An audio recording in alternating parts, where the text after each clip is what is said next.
Welcome to a moment of reflection set in the hills of Galilee. Picture a crowd gathering drawn by hope and longing for something deeper. They settle on a gentle slope waiting in anticipation. Jesus sees them, not as a distant authority, but as a teacher among friends. He sits, inviting his disciples and the crowd into a sacred stillness. This is not a political rally or spectacle but a search for words of life. The atmosphere is charged with expectation, as if the world is about to shift. Here, authority is rooted in love and understanding, not power. The scene is set for a conversation that will transform hearts. It's an invitation to see the world and ourselves anew. Jesus speaks, his voice calm and inviting. His words are unlike any heard before, not rules but blessings for the poor in spirit, the mourners, the meek. He offers a radical vision. True value is found not in power, but in humility and compassion.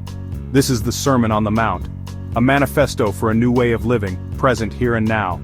The teachings are simple yet profound, calling for inner transformation, not just outward compliance. Spirituality, Jesus says, is about the heart. The crowd listens, some puzzled, others deeply moved. This is not a burden but liberation, a blueprint for justice, mercy, and peace. It's a call to become who we're truly meant to be. The Sermon on the Mount is not just ancient text, it's a living invitation. We too are seekers, longing for peace and purpose. These teachings answer our deepest hunger for connection. Let's approach them slowly, letting their meaning sink in. They are a mirror, gently revealing where we need healing and where we can grow. This is not about condemnation, but about transformation through grace. Find your quiet place, open your heart, and listen. Welcome to a journey into a deeper reality.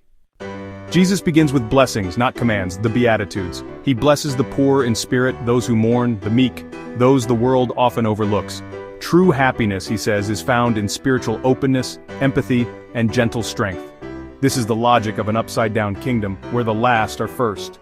Mourning becomes sacred, empathy brings comfort, and meekness is true strength. These blessings describe hearts open to grace, not requirements to achieve.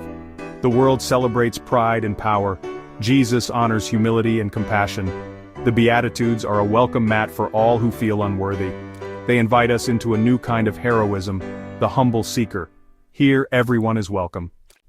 Jesus blesses those who hunger and thirst for righteousness, a deep longing for justice and goodness.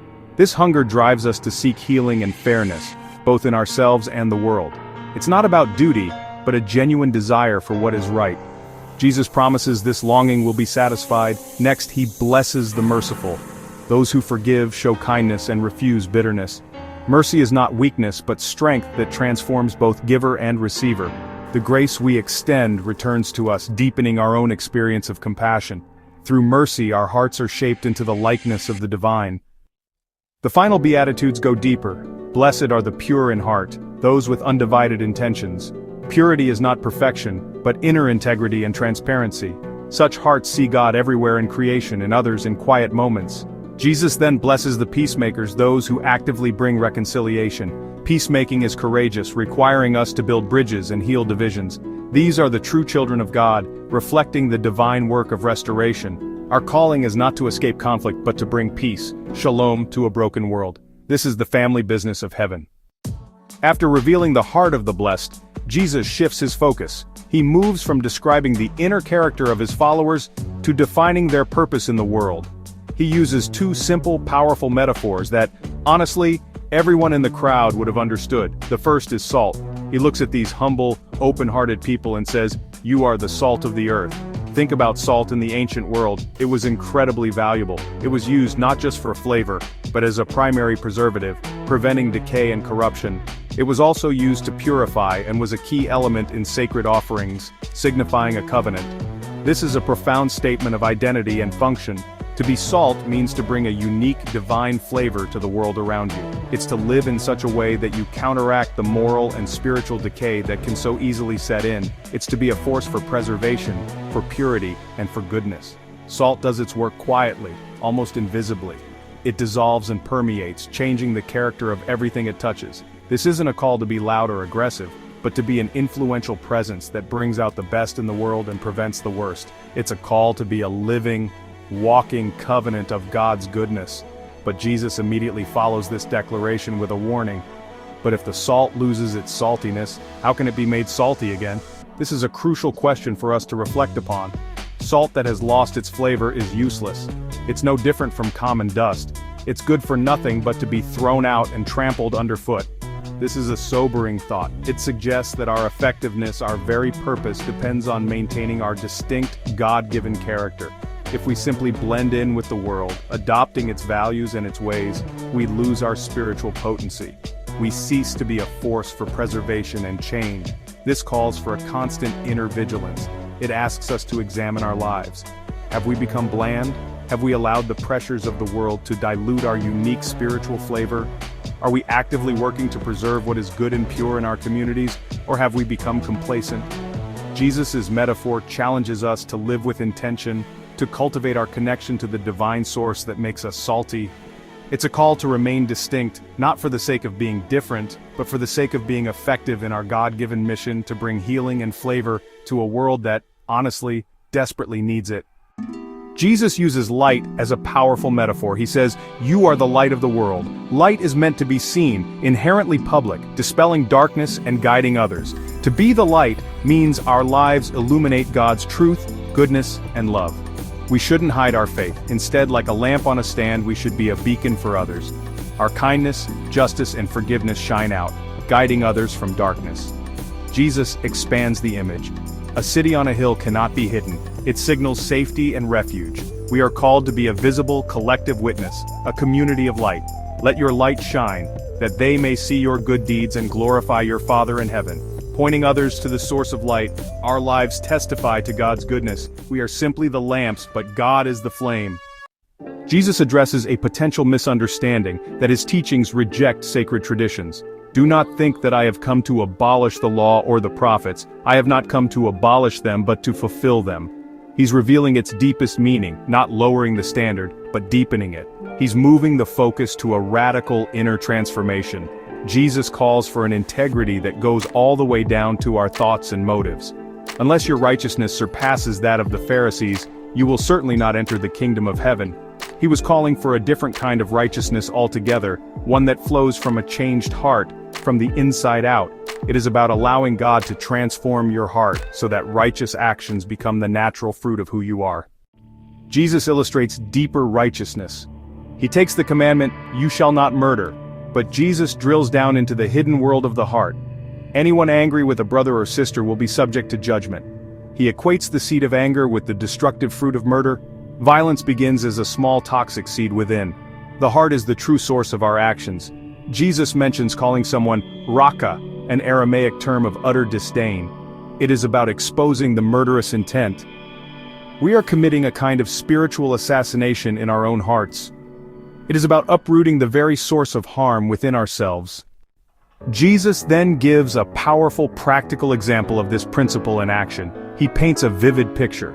Imagine you are in the temple in Jerusalem, the most sacred place for a devout Jew. You have come to offer your gift at the altar, the climactic moment of your worship. You are in the very presence of God, about to complete your religious duty. It is at this precise moment that a memory surfaces. You remember that your brother or sister has something against you. You have caused a rift, an offense, a hurt in a relationship. This is a critical moment of choice, revealing your true spiritual priorities. The conventional religious wisdom would be to complete the act of worship. God is primary after all. But Jesus turns this completely on its head. He gives a shocking instruction. Leave your gift there in front of the altar. First go and be reconciled to them, then come and offer your gift. This is revolutionary.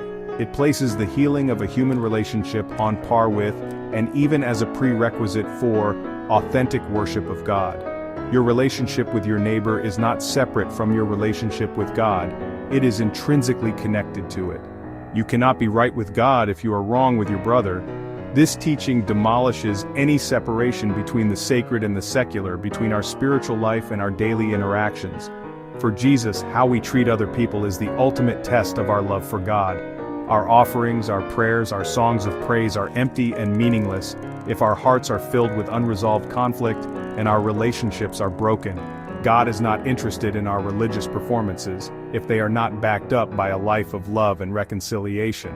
The path to the altar, the path to God, runs directly through our neighbor's house, especially the neighbor we have wronged. Therefore, we are called to be proactive in seeking peace.